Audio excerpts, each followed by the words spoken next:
बिस्मिल्लाहिर्रहमानिर्रहीम।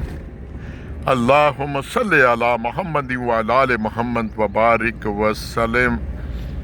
अपने समेदार सुनने वाले को एक बड़ा आजी वाला पैगाम दे रहा हूँ कि आखिर क्या वजह है कि हम अल्लाह से खैरियत मांगते हैं, अफ़ियत नहीं मांगते।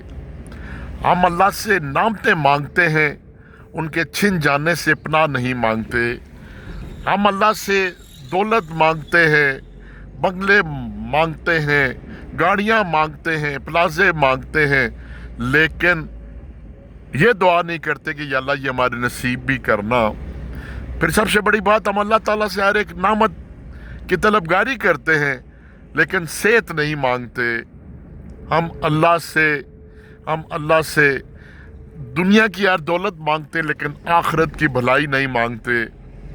हम अल्लाह से हर शय मांगते हैं, लेकिन अपने माजी के किए गुनाहों पर शर्मिंदा होकर माफ़ी नहीं मांगते।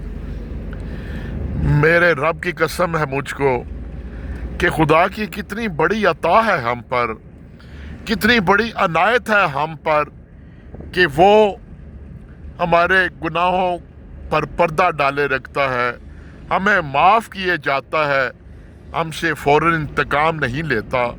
और हमें ये जो अल्लाह की तरफ से डील मिली है ना, लामहदूद डील मिली कि हमें गलती पर फ़ौरन सज़ा नहीं मिलती, हमारी गलती पर जल्दी पकड़ नहीं होती, इसी चीज़ का हमने गलत फ़ायदा उठाते हुए दुनिया के सिस्टम को तबाह कर दिया। आप यकीन करें, अगर हम सुबह गलती करते ना तो हमें उस गलती की सज़ा शाम को मिल जाती, तो दुनिया के मामलात, लोगों के रहन सहन का तरीक़ाकार ही और होता।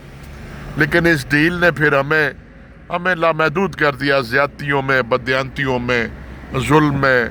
और आइए मिलकर अल्लाह से ये दुआ करें कि या अल्लाह, हम अपने ज़िंदगी के एक एक लम्हे किए गए गुनाहों की माफ़ी के तलबगार हैं।